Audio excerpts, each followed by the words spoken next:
What? নিষিদ্ধ ঘোষিত ছাত্রলীগের নেতাকর্মীদের নিয়ে শোডাউন দিছে সার্জিস। ভাই আমার তো মাথা ঘুরতেছে। মানে বিষয়টা কেমনে কি? অনেকে বলছিলেন যে সংসারটা ছিল ছাত্রলীগের সাথে, অন্তরে ছিল অন্য কিছু। এটা 5ই আগস্টের আগ মুহূর্তে প্রকাশ হয়েছে, বাট সংসার যেহেতু করছে কিছু না কিছু মায়া নাকি ছিল। এখন ছাত্রদল নেতা যে অভিযোগ করছেন, ছাত্রদলের সভাপতি সার্জিসে তো ভাই জবাবদিহিতারা কি হবে? আগে চলুন আমরা শুনি কথা। সার্জিস আলমের শোডাউনে নিষিদ্ধ ঘোষিত ছাত্রলীগের চিহ্নিত সন্ত্রাসী এবং জুলাই আগস্টের গণহত্যার আসামিদেরকে দেখা গেছে শিক্ষার্থীদের যথাযথ মূল্যায়ন না করার অভিযোগে উক্ত ছাত্র সংগঠনটি কতিপয় ক্ষমতাশালী নেতা আত্মপ্রকাশের দিনেই বেসরকারি বিশ্ববিদ্যালয়ের শিক্ষার্থীদের সাথে সভাপতির এমন বক্তব্যের জের ধরে এই মুহূর্তে তোলপাড়। ঘটনার প্রেক্ষাপট কি? কেন সার্জিসের ছাত্রলীগের যে পোলাপাইন আছে তাদেরকে দরকার হলো? ইভেন যারা জুলাই আগস্টে অসহযোগিতা করেছে, সন্ত্রাসী বা যারা টার্গেটেড ব্যক্তি, তাদেরকে নিয়ে সার্জিস কেন মাঠের শক্তি দেখিয়েছেন?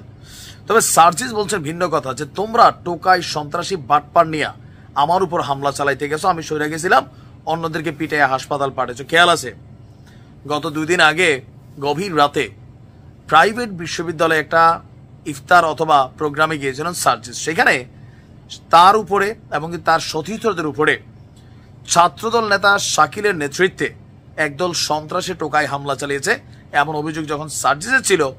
এই বিষয়টাকে কাউন্টার করতে আজকে ছাত্রদলের পক্ষ থেকে একটা জরুরি সংবাদ সম্মেলন করা হয়েছে। বলা হচ্ছে যে সার্জিস আসলে যে অভিযোগ করছেন তা সম্পূর্ণ বানোয়াট এবং মিথ্যা। বরঞ্চ উল্টো তিনি ছাত্রলীগের নিষিদ্ধ ঘোষিত সংগঠনের অনেক সন্ত্রাসীদেরকে নিয়ে সেইখানে মহড়া দিয়েছেন। বরঞ্চ তার বিচার হওয়া উচিত যে তিনি ছাত্রদলের বিরুদ্ধে এই অভিযোগ এনেছেন। এরপর আবার ছাত্রদল বলছেন যদি কোনো কিছু ঘটেও থাকে সামহাও অসাংগঠনিক উপায়ে, সেটা নিয়ে ছাত্রদল ইনভেস্টিগেশন করছে, মোর ইনভেস্টিগেশন করবে, তথ্যপাত্র কালেকশন করবে। এরপর যদি কোনো ঘটনায় কোনো ছাত্রদল নেতাকর্মীদের সংশ্লিষ্টতা পাওয়া যায় তাদের বিরুদ্ধে তারা বিভাগীয় ব্যবস্থা নেবে বা তাদের দলগত ব্যবস্থা নেবে। দর্শক, এই মুহূর্তে কেউ কেউ বলছেন যে ভাই সার্জিসের বন্ধু বান্ধব সব তো ছাত্রলীগ, এরা সবাই দীর্ঘদিন যাবৎ ছাত্রলীগের রাজনীতি করছে, এমনকি জুলাই আগস্টের ঠিক আগ মুহূর্তেও সাদ্দামের কাছ থেকে দোয়া নিয়ে গেছিল। এরপরে মাঝখানে প্রেক্ষাপটটা টেকনিক্যালি চেঞ্জ হয়ে গেছে। আর টেকনিক্যালি যতই চেঞ্জ হোক, অন্তরে নাকি ছাত্রলীগের জন্য কিছুটা হলেও ভালোবাসা আছে। বাট আমি বিশ্বাস করি না তার যে অ্যাক্টিভিটিসে। বাট অনেকে বলছেন যে সার্জিসের বন্ধু বান্ধব নেতা যারাই আছে কোথাও না কোথাও এরা সবাই এক্স ছাত্রলীগ, রানিং এরা জাতীয় নাগরিক পার্টি অথবা সমন্বয়ক অথবা বৈষম্য বিরোধী। আর যেহেতু দীর্ঘদিন ছাত্রলীগের সাথে ভালোবাসা ছিল, ছাত্র দলের প্রতি টেকনিক্যালি একটা হিংসা বিদ্বেষ কাজ করে গেছে। এটাই ছাত্র দলের তারা বুঝাইতে চাচ্ছেন। এখন এই মুহূর্তে রাজনীতির মাঠটা খালি, কার অবদান কত বেশি। ইভেন দীর্ঘ 16-17 বছর পর যখন নিজেদের অস্তিত্ব জানান দেওয়ার সুযোগ পেল ছাত্রদল, তখনই আবার ভেজাল।